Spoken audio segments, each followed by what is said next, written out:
รางวัลทำเพลงแล้วจะเข้าสู่รางวัล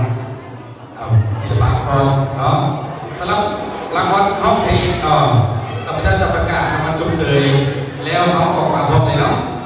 ได้ยินชื่อแล้วตัวเองแล้วเขาก็ออกมาจะมอบรางวัลพร้อมเลยเนาะรางวัลชมเชยร้องเพลงคนที่หนึ่งได้แก่เขาสัญญาจากเท่าบุญดีแก่โชค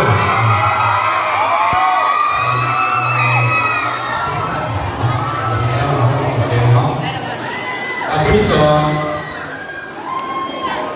ได้แก่คุณผัดเท่าบุญดี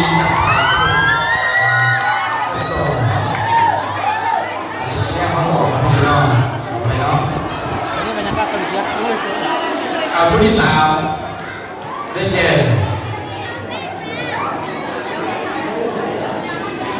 มวลเทพป้าเขา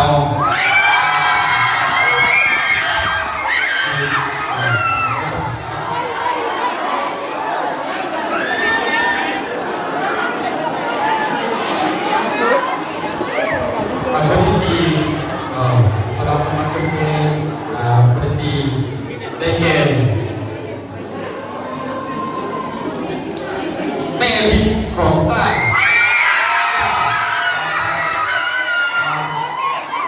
ผู้สาว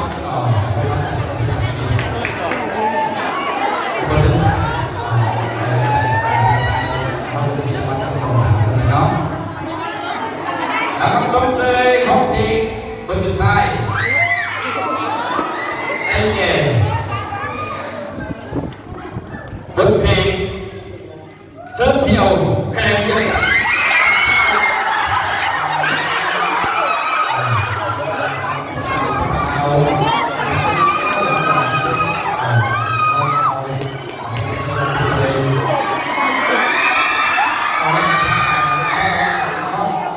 สมมติสอนให้เราต้องอ่านก่อนขึ้นมาอ่านนี้ทำก่อนเลยว่าจะเจอเนาะเนี่ยห้องเลย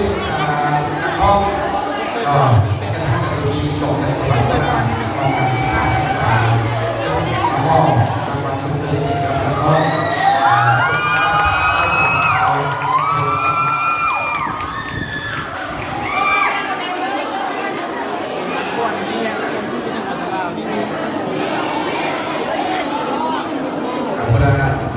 ที่ประโยชน์ประโยชน์ในการปล่อยมาปล่อยห้องเองมีก็จะมีติดต่อน้องเอาเสียงเป็นจังหวะยกมือจังหวะเ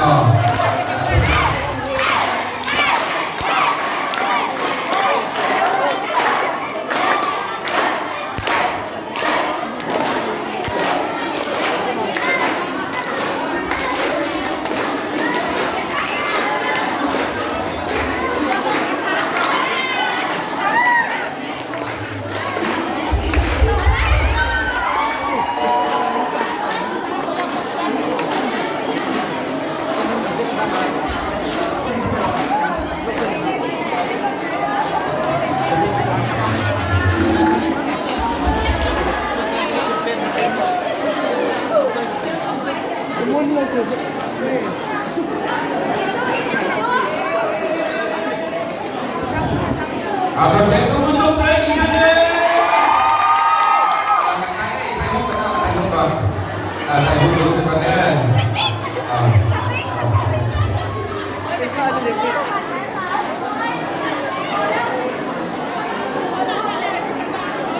ตัวมือชมเชยเรามาชมเชยแล้วต่อไปเราก็จะมาการรางวัลร้องเพลงเราจะประกาศรางวัลที่3ไปก่อน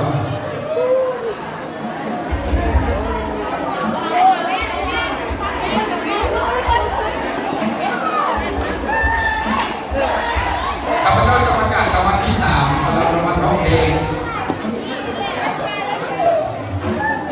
รางวัลที่3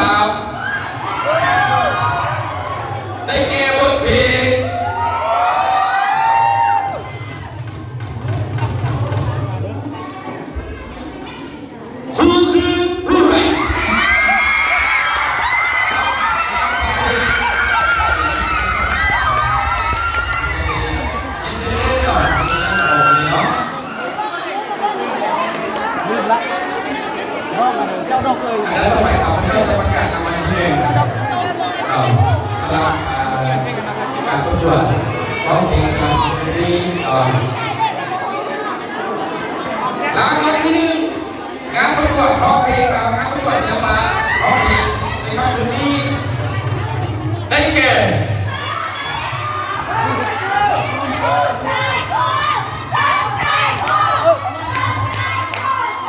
รถเพลงขับรุ่งชุดใส่ครู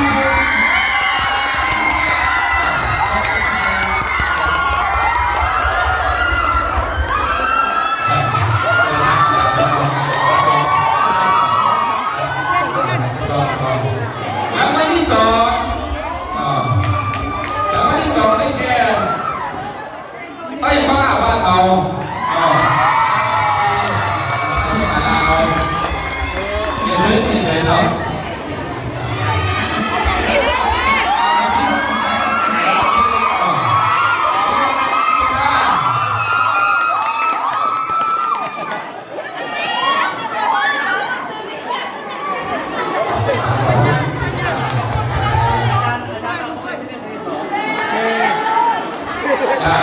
สำหรับรางวัลที่ร้องเพลงนะครับ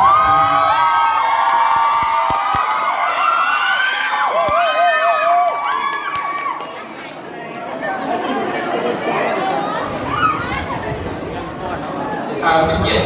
นะครับทางการธรรมดาจะต้องร่วมมาพูดด้วยกันคือมันเกิดเราเป็นรอบในวันแล้ว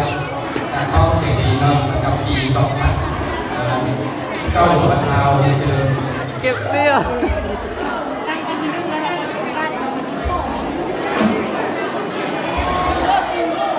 เสียงตัวนี้เป็นจังหวะมาครับ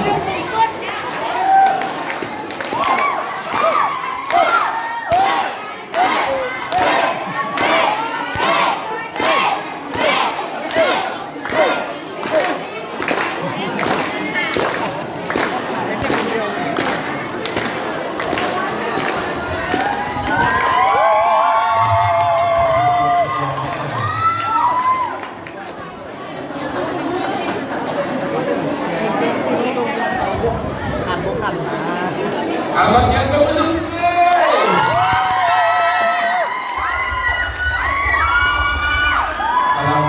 สำหรับอาจารย์ไกลๆแล้วไม่ใช่เสียงดีเท่าไหร่อาจารย์ไกลๆเสียงดีมาก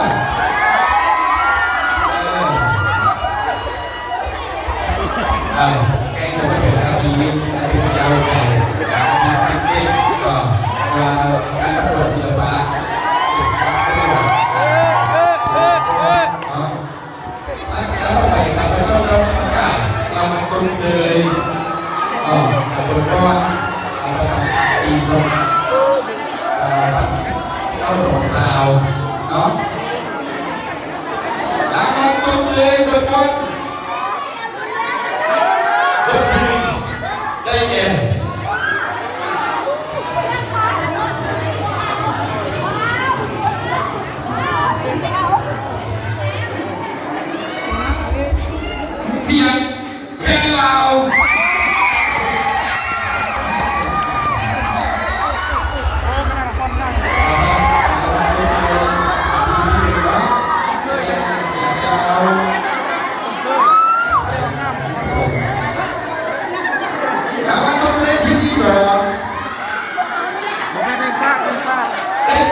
ลุกขึ้นทีมเฮานะ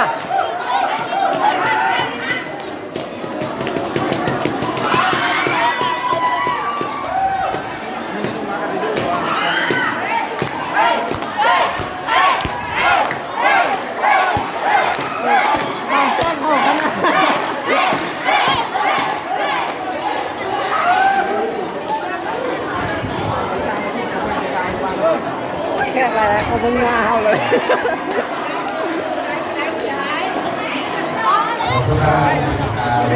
แล้วคุณโยเป็นพันธุ์โอเคนั่นเฮาดูแล้วโอเคแล้วผมรู้โอเคแล้ว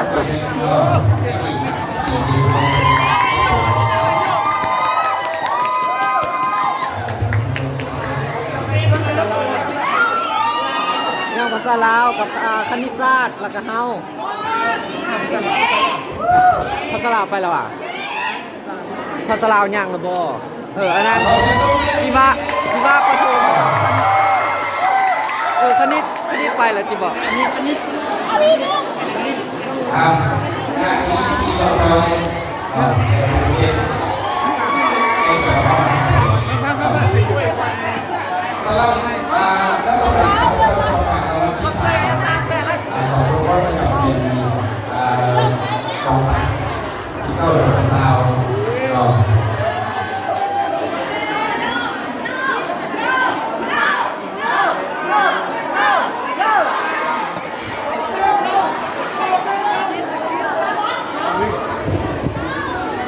สำหรับโปรโมทรางวัลที่3ได้แก่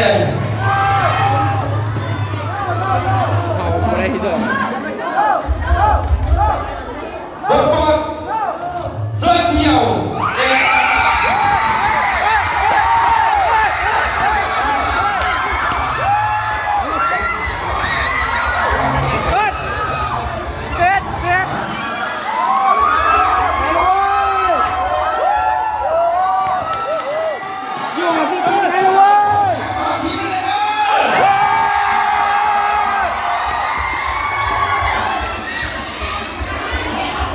เอาเอ็กซ์สองทีมวันนี้เป็นสีแดงกับสีน้องเราต้องไปครับเราต้องประกาศรางวัลที่1ปีโรงเรียนสวัสดิ์สวัสดิ์สาวรางวัลที่1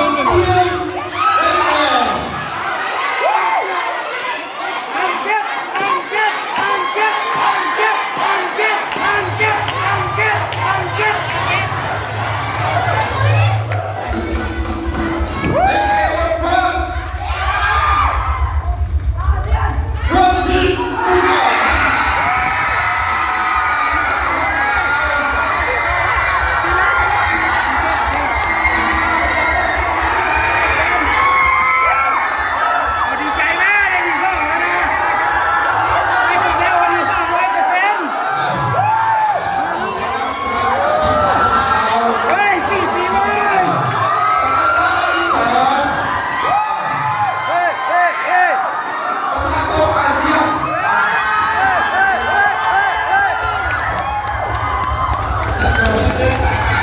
ขณะนี้เป็นความของรางวัล